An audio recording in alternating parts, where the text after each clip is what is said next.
लगा दो आग पानी में जवानी उसे कहते हैं, लगा दो आग पानी में जवानी उसे कहते हैं, और छीन लो सिलेक्शन कहानी उसे कहते हैं। हेलो दोस्तों, welcome YouTube channel biology with S bio sir. आज हम बायोलॉजी के 500 महत्वपूर्ण प्रश्न लेकर आए हैं जो सभी कॉम्पिटिटिव परीक्षाओं में, जैसे आपका SSC CGL, CHSL, bank PO, clerk, railway, state PCS, UPSC, patwari, defence, police, PGT, TGT, BEd इत्यादि जैसे परीक्षाओं में पूछे जाते हैं। तो चलिए आज का हम देखते हैं कि किस प्रकार से प्रश्न है। और प्रश्न को स्टार्ट करने से पहले अगर आप यूट्यूब चैनल पे नए हो तो हमारे channel biology with S bio sir को सब्सक्राइब ज़रूर करें और बेल आइकन को दबा दें। तो चलिए देखते हैं।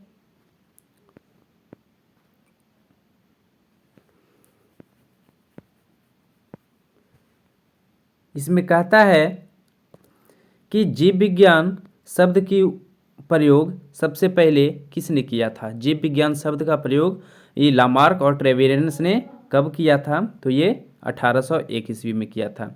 जीव विज्ञान शब्द का प्रयोग सबसे पहले लामार्क और ट्रेवेरेनस ने 1801 ईस्वी में किया था। कहता है कि जीव विज्ञान में मधुमक्खी पालन के अध्ययन को क्या कहते हैं, तो मधुमक्खी पालन के अध्ययन को कहते हैं एपीकल्चर। कवक के अध्ययन को क्या कहा जाता है, माइकोलॉजी कहा जाता है। कीटों के अध्ययन को क्या कहा जाता है, एंटोमोलॉजी कहा जाता है। पक्षियों के अध्ययन को क्या कहते हैं, ऑर्निथोलॉजी कहा जाता है। फलों के अध्ययन को पोमोलॉजी कहा जाता है।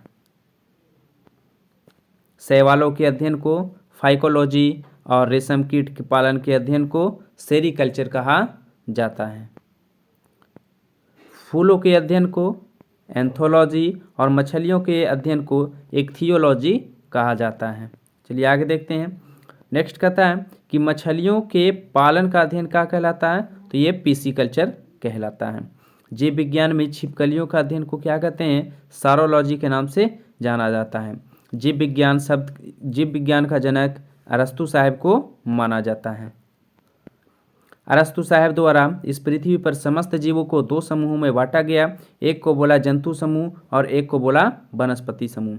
सिस्टेमा नेचर जो है वो कैरोलस लिनियस का पुस्तक है ना, एक कैरोलस लिनियस ने लिखा था।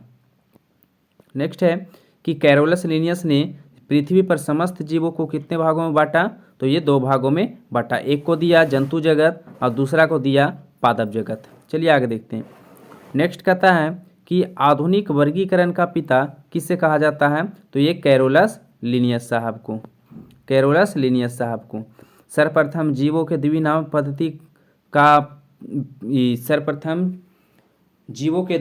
पद्धति को किसने शुरू किया, तो ये लिनियस साहब ने किए थे, कैरोलस लिनियस साहब ने। चलिए नेक्स्ट कहता है कि 1969 ईस्वी में जीवों को 5 जगत प्रणाली में किसने वर्गीकृत किया, तो आर विहेक्टर ने। और ये 5 जगत जो हैं, पहला मोनेरा, प्रोटिस्टा, पादप, कवक एवं जंतु हैं, है ना। आर विहेक्टर ने 1969 ईस्वी में समस्त जीवों को 5 जगत में विभाजित किया, 5 जगत में बांटा। चलिए आगे देखते हैं। नेक्स्ट कहता है कि सभी प्रोकैरियोटिक जीवों को किसके अंतर्गत रखा जाता है, तो ये मोनेरा के अंतर्गत रखा जाता है। किसके अंतर्गत, मोनेरा के अंतर्गत। मनुष्य का वैज्ञानिक नाम होमोसेपियंस, मटर का वैज्ञानिक नाम पिसम सैटिवम या कभी कभी पाइसम सटाइवम भी देता है, आप लोग थोड़ा सा ध्यान दीजिएगा, है ना। चलिए आगे देखते हैं। चना का जो वैज्ञानिक नाम है सीसर एरिटिनम, है ना। मेढक का वैज्ञानिक नाम राना टिगरिना। बिल्ली का वैज्ञानिक नाम जो है वो है फेलिस डोमेस्टिका। कुत्ता का वैज्ञानिक नाम जो है वो है कैनिस फैमिलियरिस। चलिए आगे देखते हैं। नेक्स्ट कहता है कि आम का वैज्ञानिक नाम मैंजीफेरा इंडिका, है ना। मक्खी का वैज्ञानिक नाम क्या है, मुस्सा डोमेस्टिका। चलिए अगला जो है वो कहता है सरसों का वैज्ञानिक नाम। तो ये जो है ब्रासिका कैम्पेस्टिस है ना, ब्रासिका कैम्पेस्टिस। चलिए आगे देखते हैं। गेहूं का वैज्ञानिक नाम क्या है? तो गेहूं का जो वैज्ञानिक नाम है वो है ट्रिटिकम एस्टिवम, ट्रिटिकम एस्टिवम। धान का वैज्ञानिक नाम क्या है? तो धान का वैज्ञानिक नाम ओरिजा सटिवा है, ओरिजा सटिवा है ना, ओरिजा सटिवा है। चलिए आगे देखते हैं। नेक्स्ट कहता है कि द्विनाम पद्धति में पहला शब्द किसका पहचान बताता है? तो ये वंश का है ना। दूसरा पहचान किसका बताता है? तो ये है जाति का। चलिए आगे देखते हैं। कोशिका जीव विज्ञान में जीव द्रव्य का नामकरण किसने किया? तो ये पुरकिंजे ने किया था, पुरकिंजे ने किया था। जीवन का भौतिक आधार किसको कहा जाता है? प्रोटोप्लाज्म को कहा जाता है, जीव द्रव्य को कहा जाता है। जीव द्रव्य को कितने भागों में बांटा गया है? दो भागों में। एक को कहते हैं साइटोप्लाज्म और दूसरा को कहते हैं न्यूक्लियोप्लाज्म। चलिए जीव द्रव्य में सबसे अधिक कौन से तत्व पाए जाते हैं? ऑक्सीजन पाया जाता है। क्या पाया जाता है? ऑक्सीजन। जीव द्रव्य में लगभग जल कितना % होता है? तो 80% होता है। जीवन की सबसे छोटी इकाई क्या है? तो ये है सेल। कोशिका के अध्ययन को साइटोलॉजी कहा जाता है। कोशिका शब्द का प्रयोग किसने किया था? रॉबर्ट हुक ने किया था 1665 ईस्वी में।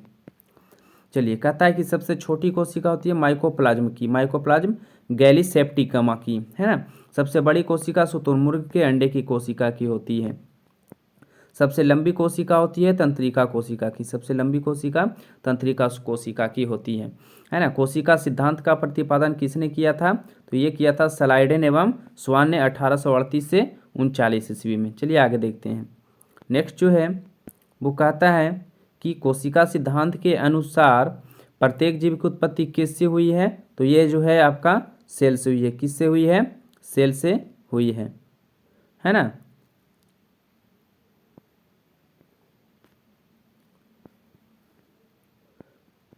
सेल से हुई है। चलिए आगे देखते हैं।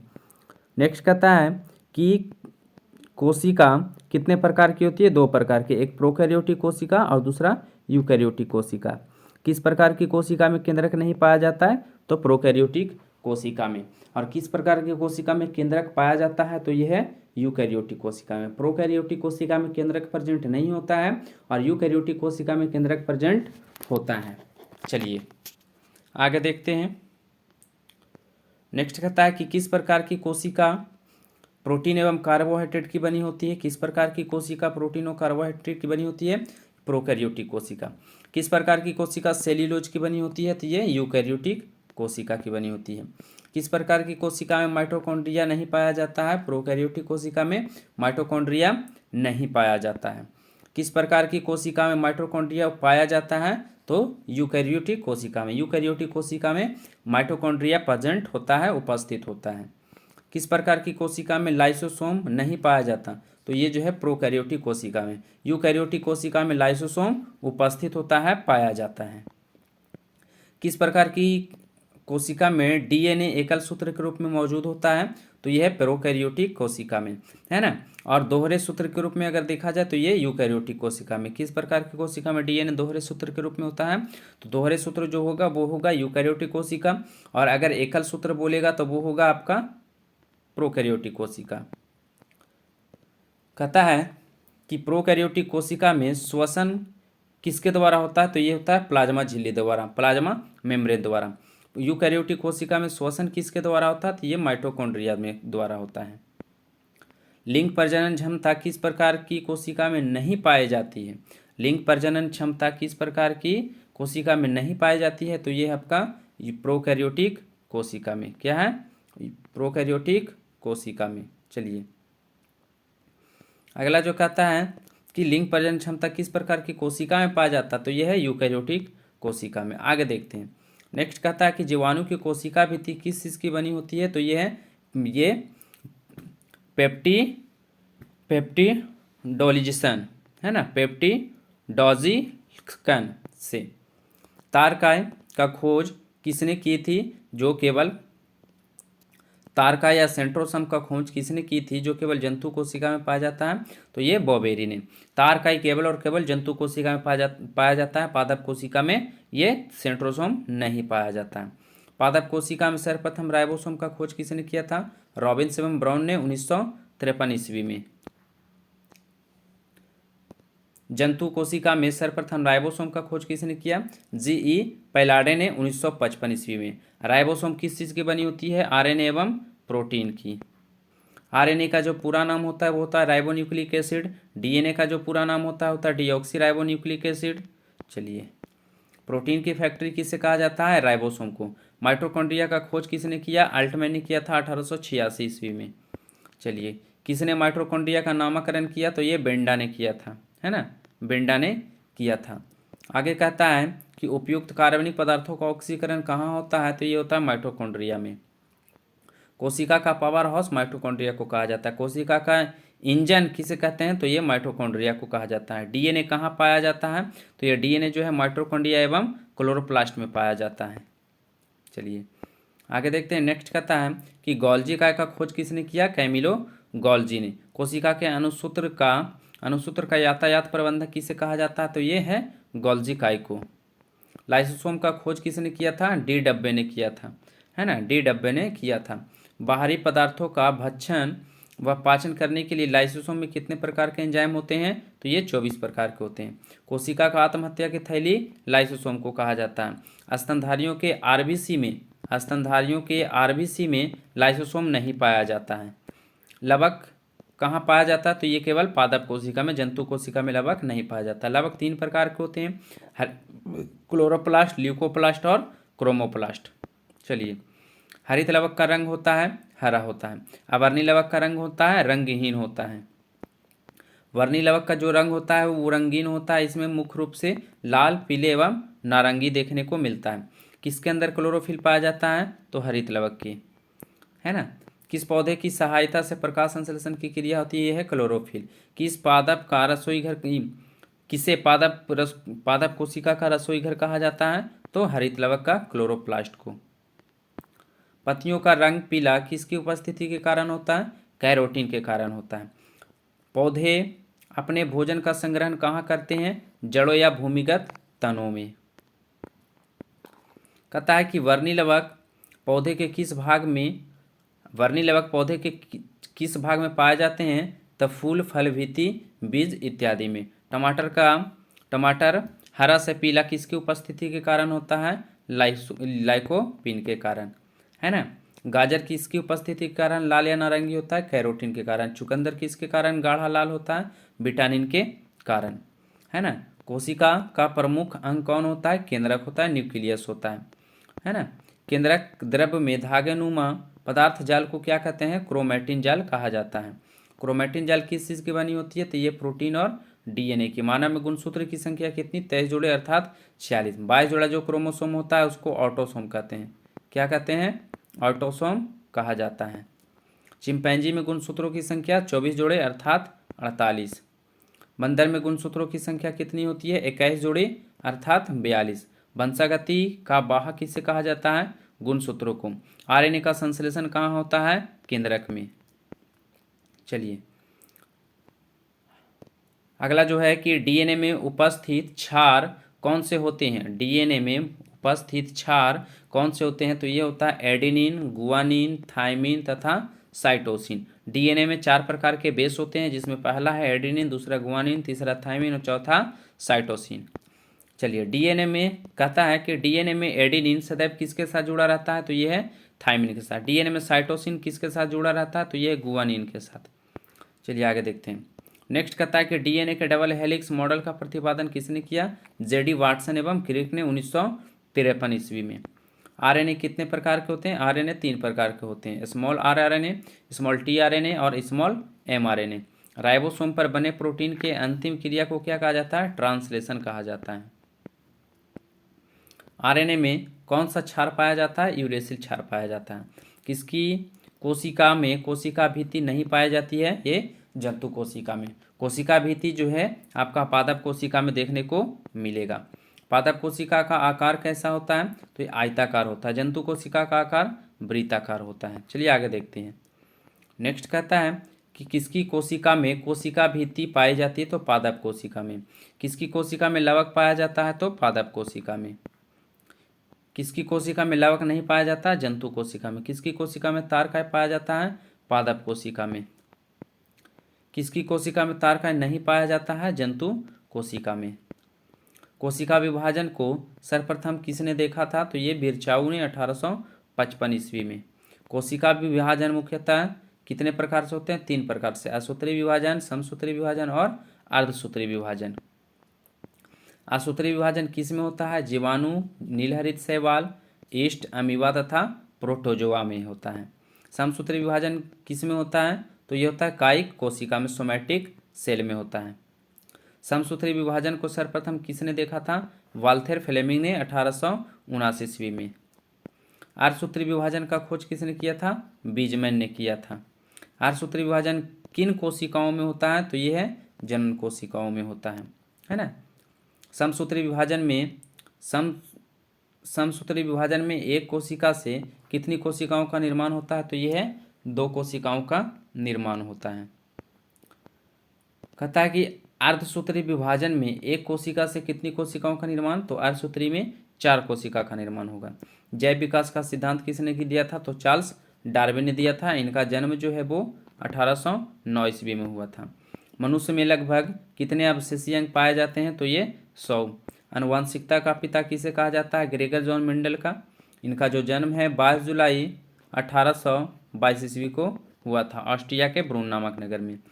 आनुवंशिकी संबंधित प्रयोग करने के लिए मेंडल ने सर्वप्रथम किसका इस्तेमाल किया? साधारण मटर के पौधे का। जेनेटिक शब्द का प्रयोग सबसे पहले किसने किया? तो डब्ल्यू वाटसन ने किया था 1905 ईस्वी में। जीन शब्द का प्रयोग किसने किया था? जोहानसन ने 1909 ईस्वी में किया था। प्रत्यक्ष रूप से दिखाई देने वाला जीवधारियों के लक्षण को क्या कहते हैं? फिनोटाइप। मच्छर में गुणसूत्र की संख्या होती है 6। मटर में गुणसूत्र की संख्या 14 होता है। आगे देखते हैं। घरेलू मक्खी में गुणसूत्र की संख्या 12 होती है। टमाटर में गुणसूत्रों की संख्या कितनी होती है? 24 होती है। मेढक में गुणसूत्रों की संख्या 26 होती है। चलिए आगे देखते हैं। नेक्स्ट कहता है कि बिल्ली में गुणसूत्रों की संख्या कितनी होती है? 38 होती है। आलू में गुणसूत्रों की संख्या 48 होती है। तंबाकू में गुणसूत्रों की संख्या भी 48 होती है। नेक्स्ट कहता है कि प्याज में गुणसूत्रों की संख्या 16 होती है। चूहा में गुणसूत्रों की संख्या 40 होती है और घोड़ा में गुणसूत्रों की संख्या 64 होती है। नेक्स्ट है कि कुत्ता में गुणसूत्रों की संख्या 78 है। कबूतर में गुणसूत्रों की संख्या 80 होती है। टेरिडोकाइट्स में गुणसूत्रों की संख्या 13,000 से 16,000 के बीच होता है। गुणसूत्र का नामकरण, क्रोमोसोम का नामकरण सबसे पहले किसने किया था? वल्डेयर ने किया था। गुणसूत्र में पाए जाने वाले पदार्थों को क्या कहते हैं? जीनोम कहा जाता है। एस बेंजर द्वारा जीन के कार्य करने की इकाई को क्या कहा जाता है? सिस्टोन कहा जाता है। क्या कहा जाता है? सिस्टोन कहा जाता है। डीएनए पॉलीमरेज नामक एंजाइम की खोज किसने किया? आर्थर कॉनबर्ग 1962 ईस्वी में। आर्थर कॉनबर्ग ने 1962 ईस्वी में। किस प्रकार के पेड़ पौधे तथा उनके क्रियाकलापों के अध्ययन को कहते हैं? तो बोटनी कहा जाता है। कहता है कि किस प्रकार के शैवाल को अंतरिक्ष यान केविन के हौज में उगाकर अंतरिक्ष यात्री प्रोटीन युक्त भोजन, जल और ऑक्सीजन प्राप्त कर सकते हैं? तो यह है क्लोरेला। निषेचन के समय स्त्री का एक्स गुणसूत्र और पिता का एक्स गुणसूत्र मिलने पर लड़की जन्म लेती है। निषेचन के समय स्त्री का एक्स गुणसूत्र और पुरुष का वाई गुणसूत्र मिलने पर लड़का जन्म लेता है। चलिए आगे देखते हैं। नेक्स्ट कहता है कि किसका लिंग गुणसूत्र संतान में लिंग निर्धारण के लिए उत्तरदायी है? तो वो है पुरुष का। पुरुष में कौन सा गुणसूत्र पाया जाता है? तो एक्स वाई। महिलाओं में जो है वो है एक्स एक्स पाया जाता है। कवक की कोशिका भित्ति किस चीज़ की बनी होती है? काइटिन की बनी होती है। सफ़ेद रस्ट नामक रोग किस में होता है? सरसों में होता है। नारियल के किस भाग को हम लोग खाते हैं? भ्रूण भाग को। पारिस्थितिक तंत्र के 2 घटक होते हैं, बायोटिक एवं अबायोटिक। रक्तचाप जो है किस यंत्र के द्वारा? स्फिगेमो मैनोमीटर।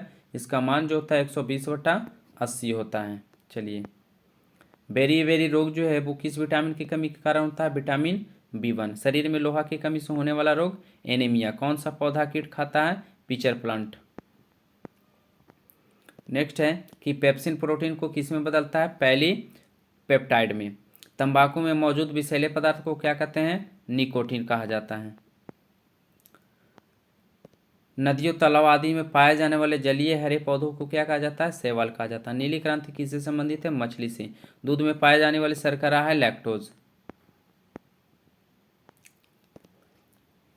बीसीजी का टीका से रोग से बचाव के लिए लगाया जाता है यक्ष्मा, टीबी। पेडियाट्रिक्स किसके अध्ययन से संबंधित है? शिशु रोग से। चिकित्सा शास्त्र का जनक हिप्पोक्रेटस को कहा जाता है। किस ग्रंथि को आपातकालीन ग्रंथि भी कहा जाता है? एड्रिनल ग्रंथि या आदिवृक्क ग्रंथि। हृदय और फेफड़े की गति सुनने के लिए किस यंत्र का उपयोग किया जाता है? स्टेथोस्कोप।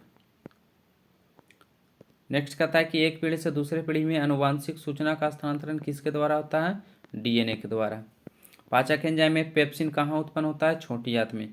पालक में कौन सा विटामिन पाया जाता है? Vitamin A.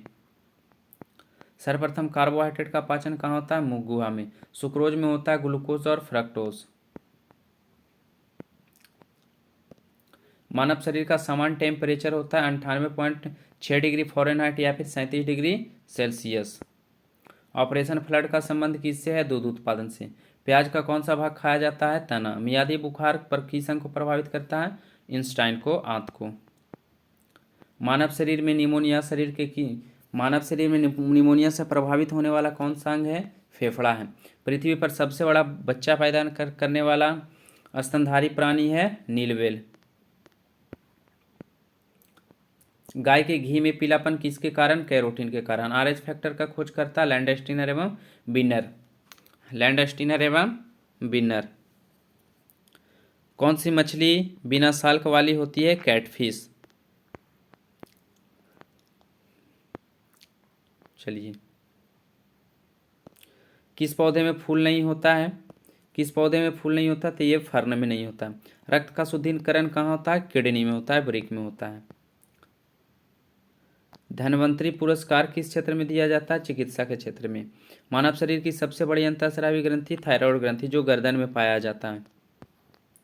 रेबीज इलाज की खोज किसने की थी? लुई पास्चर ने किया था। मानव शरीर की सबसे बड़ी ग्रंथि है लीवर। भारत में हरित क्रांति का जनक कौन है? M S Swaminathan. ईस्ट और मशरूम फफूंद है। किस विटामिन को अपनी सक्रियता के लिए कोबाल्ट की आवश्यकता होती है? Vitamin B12। नेक्स्ट कहता है कि वृक्षों को तनों में रहने वाले प्राणियों को क्या कहा जाता है? तो वृक्षवासी। वृक्षों के तनों में रहने वाले प्राणियों को कहा जाता है वृक्षवासी कहा जाता है। चलिए आगे देखते हैं। नेक्स्ट कहता है कि यूकैरियोटिक सेल में प्लाज्मा झिल्ली किसका बना होता है? तो फास्फोलिपिड की। सिरके में कौन सा अम्ल पाया जाता है? एसिटिक अम्ल। दांत की बीमारी किस प्रकार की होती है? फंगल। डार्विन फिंचिंज का प्रयोग किस समूह के लिए किया जाता है? पक्षियों के लिए। जन्म के बाद मानव के किस ऊतक में कोई भी कोशिका विभाजन नहीं होता? वो है जनन ऊतक। मानव रुधिर में कोलेस्ट्रॉल समान स्तर कितना होता है? 120 से 140 mg। कौन सा नियत तापी प्राणी है? व्हेल और शार्क। कौन सी धातु इटाई रोग पैदा करता है? कैडमियम। आहार श्रृंखला में पादपों द्वारा प्रयुक्त सौर ऊर्जा होती है केवल 0.1%। पेनिसिलिन का खोज अलेक्जेंडर फ्लेमिंग ने किया था। धनिया में उपयोगी अंश है पत्ते और सूखे फूल। किस पादप को शाकीय भारतीय डॉक्टर कहते हैं? नीम को। मानव ब्लड का पीएच मान 7.4। कौन सा भाग हाथी के गज दंत के रूप में बदलता है? तो दूसरा कृदंत। लार किसके पाचन में मदद करता है? स्टार्च। मानव शरीर की सबसे बड़ी हड्डी फीमर। रेड डाटा बुक उन जातियों के बारे में जानकारी देता है जो किससे है? संकटापन प्रजाति से। सबसे छोटा पक्षी हमिंगबर्ड। आगे है कि श्वेत फुसफुस रोग उत्पन्न होता है पिड़कनाशियों उद्योग के कर्मचारियों में। जलीय जीवों को जीवित रहने के लिए अपेक्षित अनुकूलम घुली हुई ऑक्सीजन का स्तर है 5 mg से 5 mg पर लीटर। शिकार परभक्षियों या बाधाओं का पता लगाने के लिए चमगादड़ अथवा डॉल्फिन किस परिघटना का उदाहरण है? प्रतिध्वनि निर्धारण। आभासी बल किसका उदाहरण है? टमाटर का। मनुष्य में सामान्य रुधिर शर्करा स्तर प्रति 100 ml रुधिर 100 से 120 mg होता है। सबसे अधिक अस्थायी पारिस्थितिक तंत्र कौन सा है? महासागर। निषेचन होता है डिम्बाहिनी नली में। फलों के मीठे स्वाद का कारण है फ्रक्टोस।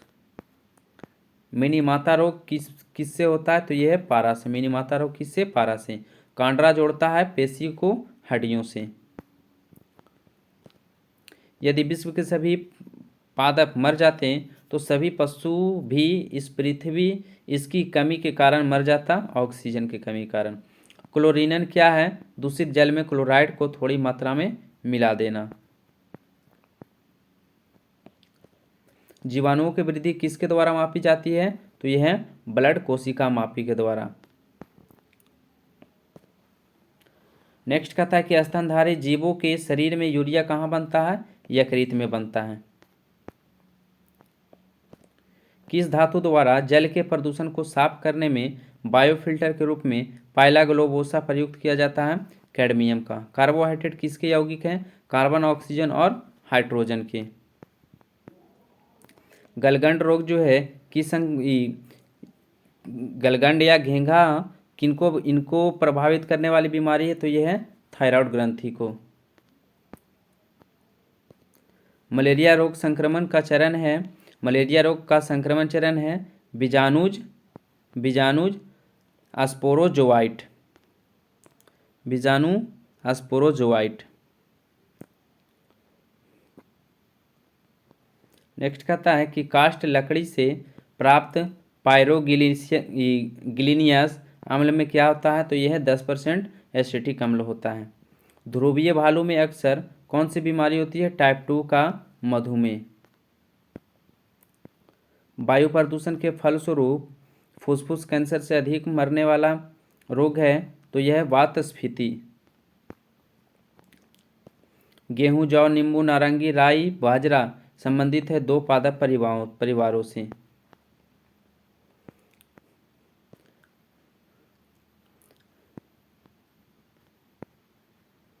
हरित ग्रंथियां किससे संबंधित है? उत्सर्जन से। किस प्रकार प्रक्रिया द्वारा श्वसन के दौरान गैसों रुधिर में प्रवेश करती है और फिर उसे छोड़ती है? तो ये विसरण क्रिया द्वारा।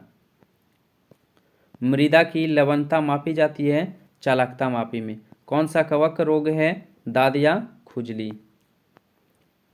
चेचक जिसे हम चिकन पॉक्स भी बोलते हैं किसके द्वारा पैदा होती है? बैरियोला विषाणु के द्वारा। नेक्स्ट कहता है कि वह औषधि कौन सी है जो दुश्चिंता को कम करती है और शांति प्रदान करती है? प्रशांतक। वह वर्णक कौन सा है जो वनस्पति को परावैंगनी किरणों के दुष्प्रभाव से बचाता है? तो यह फाइकोसाइनिन। ग्लाइकोजिन, स्टार्च, ग्लूकोज किसके बहुलक है? तो यह है ग्लूकोज के। किसे काली मौत के नाम से जानते हैं? तो ये प्लेग के। भारत में उर्वरक का पहला कारखाना कहाँ लगाया गया था? तो यह सिंदरी में। जब आँख में धूल पड़ जाती है तो इसका कौन सा भाग सूजकर लाल हो जाता है? तो यह है दृढ़ पतल। पत्तियों के हुए छिद्र क्या कहलाते हैं जिनसे समय समय पर द्रव जल का रिसाव होता है? तो यह है स्टोमाटा। नाशक जीव परभक्षी के बीच प्राकृतिक संतुलन बनाए रखने के लिए किसका प्रयोग करना चाहिए? जैविक नियंत्रण का। किसी बच्चे में लिंग निर्धारण कब होता है? अंडाणु और शुक्राणु निषेचन के समय। कौन सा विटामिन वसा में घुलनशील होता है? तो विटामिन ए, डी, ई और के। जल में कौन सा विटामिन घुलनशील है? तो बी और सी। पचे हुए भोजन में मौजूद विषैले पदार्थों को कौन सा अंग द्वारा बाहर निकाला जाता है? वृक्क के द्वारा। डीडीटी क्या है? एक कीटनाशी है। रक्त का कौन सा अवयव शरीर के अंगों को ऑक्सीजन पहुंचाता है? आरबीसी, रेड ब्लड सेल, लाल रक्त कोशिका। जब आप शकरकंद खाते हैं तो तब आप क्या खाते हैं? मूल या जड़ खाते हैं, है ना। रक्त समूह का खोज किसने किया था? लैंडस्टीनर ने किया था 1900 ईस्वी में। जख्मों के शीघ्र भरने में सहायक होने वाला कौन सा विटामिन है? Vitamin C. नर तथा मादा की स्कूल में अलग से पढ़ते हैं खीरा। लाल रक्त कणिका का निर्माण होता है बोन मैरो में, अस्थि मज्जा में। गेहूं के फसल को सबसे अधिक हानि पहुंचाने वाली कौन सी बीमारी है? तो ये आपका है ढीला अस्मट। चलिए आगे देखिए।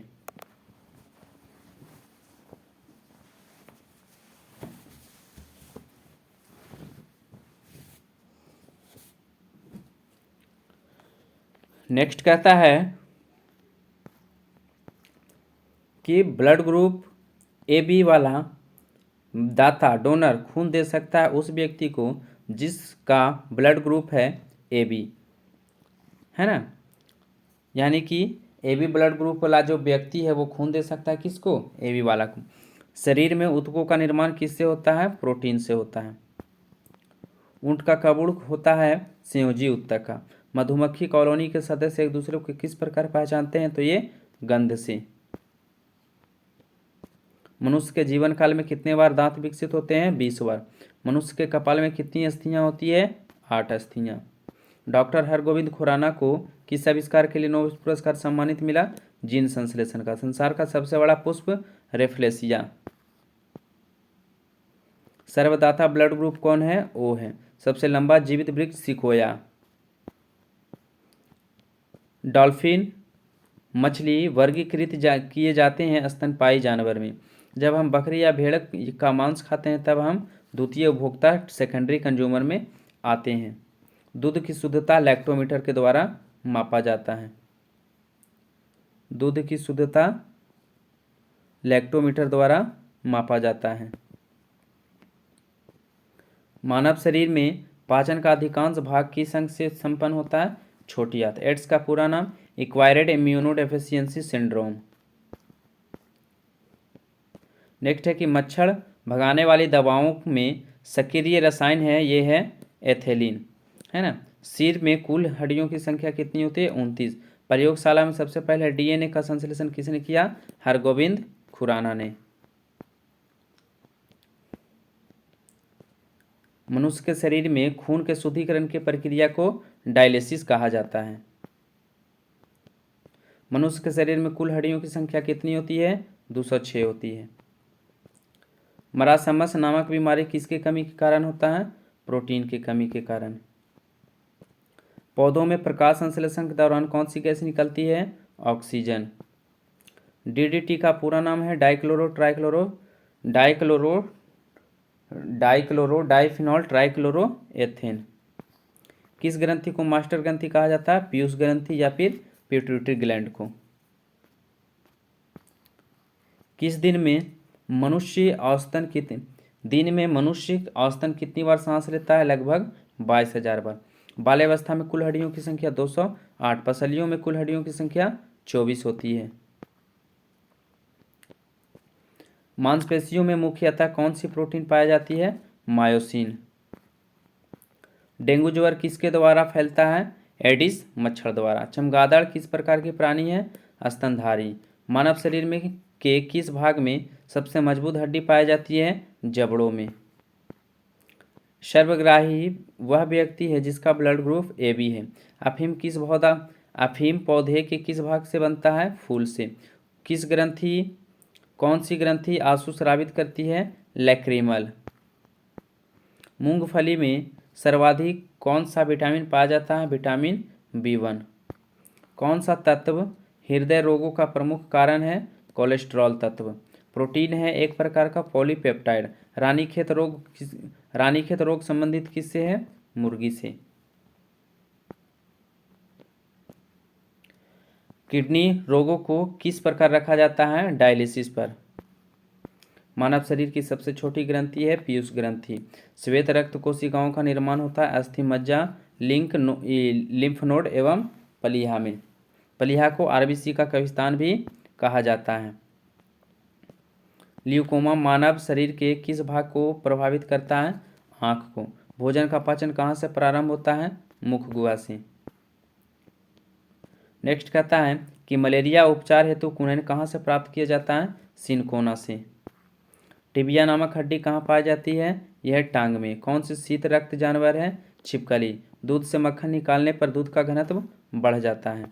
एस्कार्बिक अम्ल सबसे ज़्यादा किस में पाया जाता है? आंवला में। उत्तर क्या है? समान कोशिकाओं का समूह है। घींघा रोग किसकी कमी से होती है?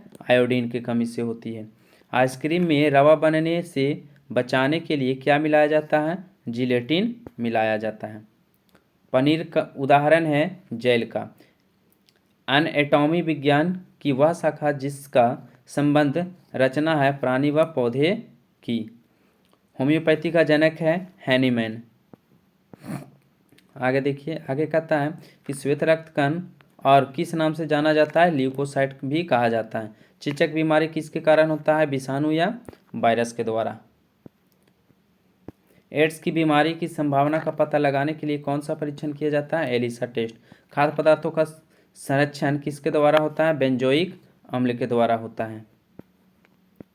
गलसुआ रोग किस कारण होता है? विषाणु के कारण। सबसे जटिल कार्बनिक पदार्थ प्रोटीन है। हरित क्रांति शुरुआत हुआ था 1967-68 में। मानव शरीर में ऊर्जा का मुख्य स्रोत क्या है? कार्बोहाइड्रेट। चलिए आगे देखते हैं। नेक्स्ट कहता है कि एनीमिया रोग किस तत्व की कमी के कारण होता है? लोहा की कमी के कारण। इंसुलिन की कमी से कौन सा रोग होता है? मधुमेह। पित्त स्रावित होता है यकृत से।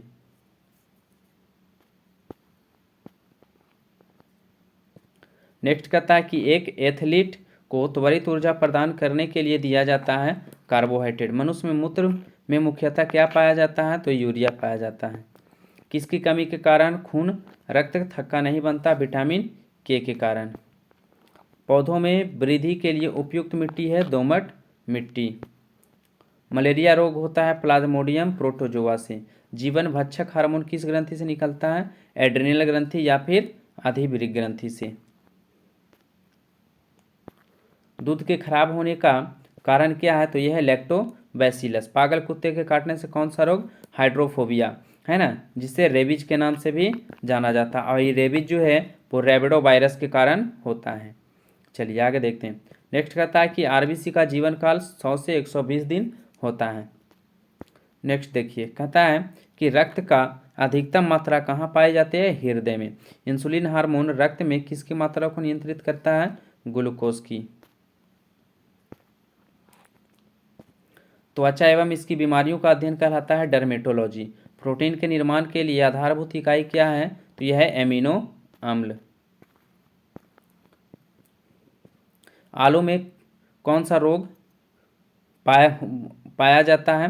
तो अंगमारी मस्सा रोग है ना। गन्ने में कौन सा रोग पाया जाता है? लाल अवक्षय रेड रोट।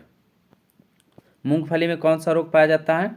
टिक्का रोग है ना। धान में कौन सा रोग पाया जाता है? भूरी अर्धचीती। जीवाणु की खोज किसने किया था सर्वप्रथम? एंटीबॉन लिवेनहॉक। जीवाणु का नामकरण किसने किया था? एहरेनबर्ग ने। नेक्स्ट कहता है कि सर्वप्रथम कॉलरा तथा तपेदिक के जीवाणुओं का खोज किसने किया था? तो रॉबर्ट कोच ने। रेबीज टीके का खोज लुई पास्चर ने किया था। दूध के पास्चुराइजेशन का खोज भी किसने किया? तो ये लुई पास्चर ने किया था। नेक्स्ट कहता है क्या कि सर्वप्रथम विटामिन का खोज कौन किया था? तो फंक ने किया था। कब किया था? 1912 ईस्वी में। विटामिन डी का खोज किसने किया? हॉपकिंस। विटामिन ए और बी का खोज किसने किया? मैकुलर ने किया था। चलिए आगे देखते हैं। नेक्स्ट कहता है क्या कि एस्टेटोमाइसिन की खोज किसने की? बॉम्सन ने किया था। एंटीजन का खोज किसने किया? लैंडस्टील ने किया था। क्लोरोफॉर्म का खोज किसने किया? हैरिसन तथा सिम्पसन ने किया था, है ना। टेरामाइसिन का खोज किसने किया? फिनेल ने किया था। चलिए आगे देखते हैं। डायबिटीज का खोज किसने किया था? बेटिंग ने किया था। पोलियो वैक्सीन का खोज किसने किया था? जॉन ई सॉल्क ने किया था। आरएनए का खोज किसने किया? जेम्स वाटसन एवं आर्थर बर्ग ने किया था। अगला कहता है कि सर्वप्रथम यह किसने बताया कि मलेरिया परजीवी वाहक एक मच्छर है? वह है रोनाल्ड रॉस ने। विटामिन सी का खोज किसने? हॉलकट ने किया था। हृदय प्रतिरोपण का खोज किसने किया? क्रिश्चियन बेनार्ड ने। नेक्स्ट कहता है कि गर्भ निरोधक गोलियों की खोज किसने की? तो ये पिनकस ने किया था। इंसुलिन का खोज किसने किया? बैटिंग ने किया था 1921 ईस्वी में। चेचक का टीके का खोज किसने किया था? एडवर्ड जेनर ने किया था। बीसीजी की खोज किसने की? यूरिन कॉलमेट ने किया था। दलहन पौधों की जड़ों में कौन सी जीवाणु पाया जाता है जो वायुमंडल में नाइट्रोजन लेता है? राइजोबियम नामक जीवाणु। चर्म उद्योग में चमड़ों से बालों और वसा को हटाने की विधि को क्या कहते हैं? तो ये कहते हैं टैनिंग कहा जाता है। टैनिंग कहा जाता है। शरीर में सबसे मजबूत तत्व कौन सा है? एनामेल। शरीर के अंदर प्रति सेकंड लगभग कितनी कोशिकाएं नष्ट होती है? 1.5 करोड़। मनुष्य किडनी का भार लगभग कितना होता है? 140 ग्राम। मनुष्य के हृदय की रक्त पंप करने की क्षमता लगभग कितनी लीटर प्रति मिनट होती है? 4.5 लीटर प्रति मिनट। छोटी आंत लगभग कितनी मीटर लंबा होती है? 7 मीटर लंबा होती है। पूरे शरीर में एक बार रक्त परिभ्रमण में लगभग कितना समय लगता है? तो 23 सेकंड में लगता है। 23 सेकंड में जो है ब्लड पूरे शरीर में फैल जाता है। 23 सेकंड। चलिए आगे देखते हैं। नेक्स्ट कहता है कि विश्व का सबसे बड़ा समुद्री पक्षी कौन सा है? तो एल्बाट्रॉस है। एल्बाट्रॉस है। मनुष्य के शरीर में लगभग कितनी बाल होते हैं? लगभग 50 लाख। 50 लाख होते हैं। नेक्स्ट कहता है कि शरीर का सामान्य तापमान 95.5 डिग्री फ़ारेनहाइट से गिर जाए तो ऐसी स्थिति को क्या कहते हैं? हाइपोथर्मिया कहा जाता है। सबसे छोटी स्तनी जानवर कौन सा है? छछूंदर। चलिए, मानव शरीर का सबसे व्यस्त अंग कौन है? हृदय। पृथ्वी पर सबसे बड़ा एवं भारी जानवर कौन है? नीलवेल। सबसे तेज उड़ने वाले पक्षी कौन है? कटिपुंज पक्षी। नेक्स्ट कहता है कि कीमोथेरेपी किस उपचार के लिए दी जाती है? तो यह है कैंसर के लिए। हेपेटाइटिस या पीलिया रोग शरीर के किस अंग को प्रभावित करता है? लीवर को। रेबीज बीमारी किस वायरस के कारण होता है? रैबिडो वायरस के कारण होता है। नेक्स्ट कहता है कि वेस्टर्न ब्लॉट टेस्ट किस बीमारी का पता लगाने के लिए किया जाता है? तो यह है एड्स का पता लगाने के लिए। एथलीट फुट नामक रोग किस कवक द्वारा होता है? टीनिया पेडिस के द्वारा। गंजापन किस कवक द्वारा होने वाला एक रोग है? यह है टीनिया कैपिटिस के द्वारा। दम्मा किस कवक द्वारा होने वाला एक रोग है? तो यह है एस्परजिलियस फ्यूमिगेट्स के कारण। ट्रेकोमा रोग शरीर के किस अंग को प्रभावित करता है? आंख रोग को। पोलियो, छोटी माता, डेंगू ज्वर तथा इन्फ्लुएंजा किसके द्वारा होता है? तो ये वायरस के द्वारा होता है। नेक्स्ट कहता है कि हैजा, क्षय रोग, टीबी या टाइफाइड, निमोनिया, प्लेग, टिटनेस किसके द्वारा होता है? तो ये सब जो है जीवाणु के द्वारा होता है। चलिए आगे देखते हैं। नेक्स्ट कहता है कि हैजा रोग किस शरीर के किस अंग को प्रभावित करता है? आंत को। टाइफाइड रोग भी किस अंग को प्रभावित करता है? तो आंत को। हैजा रोग किस जीवाणु के कारण होता है? विब्रियो कॉलेरी के द्वारा। निमोनिया रोग शरीर के किस अंग को प्रभावित करता है? फेफड़ा को। टिटनेस द्वारा प्रभावित अंग कौन सा है? तो यह है तंत्रिका तंत्र। मलेरिया किस परजीवी के कारण होने वाला रोग है? प्लाज्मोडियम के कारण। प्लाज्मोडियम परजीवी का वाहक कौन है? मादा एनाफिलीज। मसूड़ों में पायरिया किस परजीवी के द्वारा होता है? एंटमीबा जिनिचवेलिस के द्वारा। पेचिस तथा कालाजार किसके द्वारा होता है? परजीवी के द्वारा होता है। राष्ट्रीय पोषण तथा अनुसंधान संस्थान कहाँ है? हैदराबाद। केंद्रीय औषधि शोध संस्थान कहाँ है? लखनऊ। सर्वप्रथम मलेरिया परजीवी प्लाज्मोडियम का खोज किसने किया? लेवरन ने 1880 ईस्वी में किया था। नेक्स्ट कहता है कि बच्चों को डिप्थीरिया, काली खांसी और टिटनेस रोग प्रतिरक्षण के लिए क्या दिया जाता है, तो ये जो है ये दिया जाता है आपका DPT दिया जाता है। क्या दिया जाता है? DPT दिया जाता है। विटामिन ए की कमी से कौन सा रोग होता है? रतौंधी होता है। चलिए आगे देखते हैं। विटामिन B1 की कमी से कौन सा रोग? बेरी। विटामिन सी की कमी से एस्कार्बी। विटामिन डी की कमी से रिकेट्स होता है। चलिए, और ये रिकेट्स जो होता है खास करके बच्चों में ज़्यादा होता है। विटामिन ई की कमी से बांझपन होता है। किस विटामिन के कमी से रक्त का थक्का नहीं बनता? तो यह है विटामिन के की कमी से। विटामिन सी का रासायनिक नाम क्या है? अस्कार्बिक अम्ल है। विटामिन ए का रासायनिक नाम क्या है?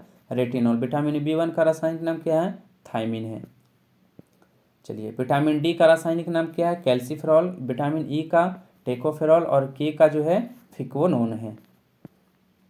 चलिए, विटामिन B6 का रासायनिक नाम क्या है? तो पायरिडॉक्सिन है। विटामिन B12 का रासायनिक नाम क्या है? तो यह है साइनोकाबालामीन है ना। किस विटामिन में कोबाल्ट पाया जाता है? तो विटामिन B12 में। सूर्य के प्रकाश से कौन सा विटामिन मिलता है? तो विटामिन डी मिलता है। नेक्स्ट कहता है कि बच्चों में प्रोटीन की कमी से कौन सा रोग होता है? तो मरामश एवं क्वाशियोकर होता है। चलिए आगे देखते हैं। आगे कहता है कि 1 ग्राम ग्लूकोज के पूर्व ऑक्सीकरण से कितना कैलोरी ऊर्जा प्राप्त होती है? तो 4.2 किलो कैलोरी। ग्लूकोज और फ्रक्टोज मिलकर क्या बनाते हैं? सुक्रोज बनाते हैं। ग्लूकोज और ग्लूकोज मिलकर माल्टोज का निर्माण करता है। चलिए आगे देखते हैं। नेक्स्ट जो कहता है वो आपका है कि मानव शरीर का कितना प्रतिशत भाग लगभग प्रोटीन से बना होता है? तो ये है 15%। प्रोटीन शब्द का प्रयोग सबसे पहले किसने किया था? जे बर्जीलियस ने किया था। कौन सा हार्मोन शरीर के हड्डियों की वृद्धि को नियंत्रित करता है? STH hormone. STH हार्मोन किस ग्रंथि से निकलता है? तो यह है पीयूष ग्रंथि से। जब रक्त में कैल्शियम की मात्रा बढ़ जाती है तो कौन सा हार्मोन मुक्त होता है? कैल्सीटोनिन। किस हार्मोन से स्रावित होने से रुधिर में कैल्शियम की मात्रा में कमी हो जाती है? Parathyroid hormone.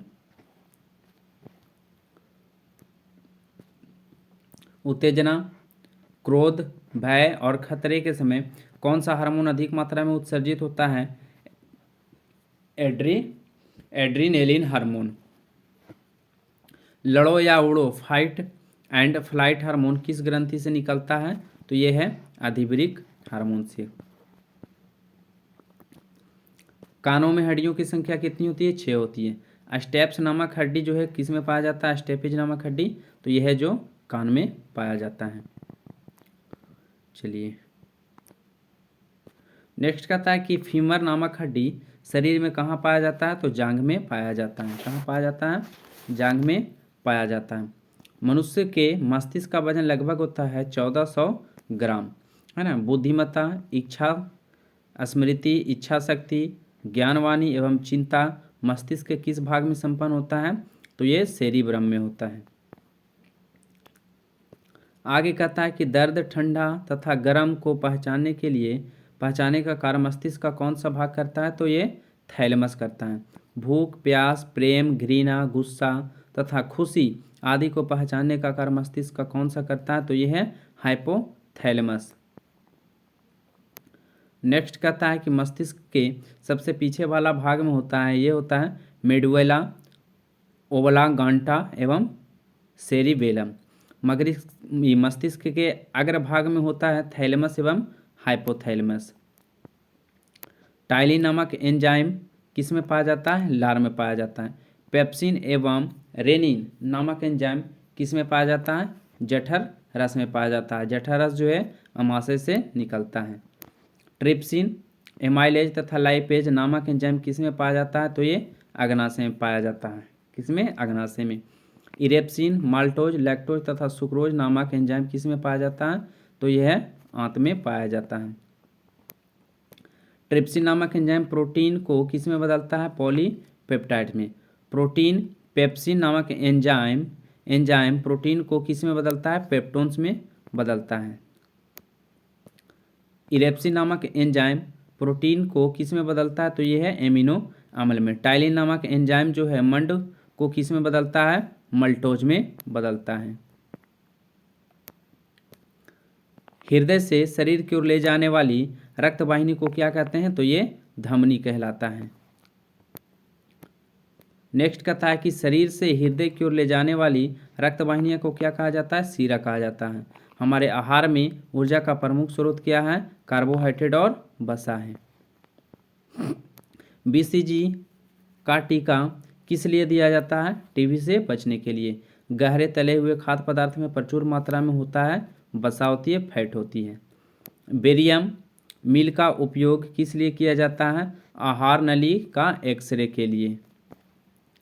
नेक्स्ट है कि एवियन इन्फ्लुएंजा बर्ड फ्लू विषाणु को किससे निरूपित किया जाता है? तो H5N1 से। किस धातु की कमी के कारण जो एनीमिया होता है? तो यह है आपका लोहा। सीमेंट और अस्थियां दोनों में विद्यमान तत्व कौन सा है? तो यह है आपका कैल्शियम होगा। चलिए आगे देखते हैं। नेक्स्ट कहता है कि किस में अधिक मात्रा में लौह आयरन पाया जाता है? यह है हरी सब्जियों में, है ना। सबसे अधिक मात्रा में आयरन किस में पाया जाता है? तो ये आपका पालक में पाया जाता है। हृदय की धड़कन को नियंत्रित करने के लिए कौन सा खनिज आवश्यक है? पोटेशियम। दूध में क्या नहीं पाया जाता? विटामिन नहीं पाया जाता है। मछलियों के तेल में किस विटामिन की प्रचुर मात्रा होती है? Vitamin D. दांतों से खून का गिरना किस विटामिन की कमी के कारण होता है? Vitamin C. शरीर में किससे ऊर्जा प्राप्त नहीं होती है? तो ये आपका विटामिन से शरीर में ऊर्जा प्राप्त नहीं होती है। नेक्स्ट कहता है कि शरीर के ऊष्मा को बर्बाद होने से कौन रोकता है? त्वचा के निचले मौजूद वसा। प्रोटीन का सबसे प्रमुख स्रोत कौन है? तो ये है सोयाबीन। प्रोटीन बनाने के लिए कितने एमिनो अम्ल की आवश्यकता होती है? 20 एमिनो अम्ल। कौन सबसे अधिक ऊर्जा प्रदान करता है? कार्बोहाइड्रेट। शहद में मुख्य रूप से क्या पाया जाता है? कार्बोहाइड्रेट पाया जाता है। गाय के दूध का रंग थोड़ा पीला किसकी मौजूदगी के कारण होता है? तो ये कैरोटीन के कारण। शरीर के विषैले अपशिष्ट पदार्थों के निष्कासन या उत्सर्जन कौन सा अंग करता है? तो यह किडनी, लीवर, त्वचा तथा फेफड़ा, ये उत्सर्जी अंग कहलाते हैं। शरीर के किस अंग से पित्त स्रावित होता है? यकृत या लीवर से। इंसुलिन शरीर के किस अंग के बीटा कोशिका द्वारा स्रावित होता है? तो ये अग्नाशय से। जीभ के अग्रभाग से किस स्वाद का पता चलता है? मीठा का पता चलता है। जीभ के पिछले भाग से किस स्वाद का पता चलता है? तो यह है कड़वा भाग से। ब्लड ग्रुप का खोज लैंडस्टीनर ने कब किया था? 1900 ईस्वी में। मनुष्यों के रक्तों के विभिन्नता का मुख्य कारण क्या है? तो लाल रक्त में ग्लाइकोप्रोटीन या एंटीजन। डेंगू ज्वर के कारण मानव शरीर में किस चीज़ की कमी हो जाती है? प्लेटलेट्स की। ब्लड प्लेटलेट्स का जीवन काल कितना दिन होता है? 3 से 5 दिन। चलिए आगे देखते हैं। आगे कहता है कि WBC का जीवन काल 2 से 4 दिन, है ना। WBC की मृत्यु कहाँ होती है? तो ये ब्लड में ही हो जाता है। RBC का मृत्यु कहाँ होता है? तो ये है प्लीहा एवं यकृत में। RBC कणिका का मुख्य कार्य क्या है? तो रोगों के संक्रमण से बचाना। रक्त का लाल रंग क्यों होता है? हीमोग्लोबिन के कारण। हीमोग्लोबिन में कौन सा धातु होता है? लोहा होता है। मानव शरीर में रक्त की मात्रा शरीर के लगभग कितना % होता है? तो ये 7% होता है। रक्त का pH मान 7.4 और इसकी जो प्राकृतिक होती है वो क्षारीय होती है ना। रक्त का लगभग कितना % भाग प्लाज्मा का होता है? तो 55 से 60%। प्लाज्मा में 90% क्या होता है? तो जल होता है। मानव शरीर में मांसपेशियों की संख्या कितनी होती है? 639 होती है। स्तनधारी वर्ग में रक्त का सबसे अधिक तापमान किसका होता है? तो बकरी का होता है, 39 डिग्री सेल्सियस होता है। वह पक्षी जो उड़ नहीं सकती वो कीवी एवं एमू है। भारत का सबसे बड़ा चिड़ियाघर अलीपुर कोलकाता में है। चलिए आगे देखते हैं। नेक्स्ट कहता है कि कौन सा एक सामाजिक जंतु है जो श्रम विभाजन को प्रदर्शित करता है? वो है चींटी, जो कभी हार नहीं मानता। प्रोटोजोआ में कितनी कोशिका पाई जाती है? एक कोशिका। विश्व की सबसे छोटा पुष्प क्या है? वोल्फिया है। विश्व की सबसे बड़ी पत्ती वाला पौधा कौन सा है? तो यह है विक्टोरिया रिजिया। विक्टोरिया रिजिया है। विश्व का सबसे लंबा वृक्ष कौन सा है? सिकोया है ना। लौंग पौधा का कौन सा भाग होता है? तो ये फूल होता है। पौधे की पत्तियों द्वारा बनाए गए भोजन को पौधे के अन्य भागों में पहुंचाने का कार्य कौन करता है? तो फ्लोएम करता है। पौधों में जल तथा खनिज लवण का संवहन कौन करता है? जाइलम करता है। पत्तियों में कौन सा तत्व सबसे अधिक मात्रा में पाया जाता है? मैग्नीशियम। कच्चे फलों को पकाने के लिए किसका इस्तेमाल किया जाता है? एथिलीन का। चलिए आगे देखते हैं। नेक्स्ट कहता है कि धान में खैरा रोग किस तत्व की कमी के कारण होता है? तो ये जस्ता की कमी के कारण होता है। नेक्स्ट कहता है कि आम एवं बैगनी में लिटिल लीफ नामक रोग किस तत्व की कमी के कारण होता है? ये भी जस्ता की कमी के कारण होता है। नेक्स्ट कहता है कि आलू में ब्लैक हार्ट रोग किसकी कमी के कारण होता है? तो ये ऑक्सीजन के कमी के कारण होता है ना। ऑक्सीजन के कमी के कारण। नेक्स्ट है कि मटर में मार्स रोग किस तत्व की कमी के कारण होता है? तो ये है मैग्नी के कारण। मटर में मार्स रोग किस तत्व की कमी के कारण होता है? तो मैग्नी के कारण होता है। आज का बायोलॉजी का भंडारा जो है, जीव विज्ञान का भंडारा, यहीं पे समाप्त होता है। ये प्रश्न जो है विभिन्न प्रकार के परीक्षाओं में पूछे जाते हैं। तो आज इतना ही। तब तक के लिए जय हिंद, जय भारत।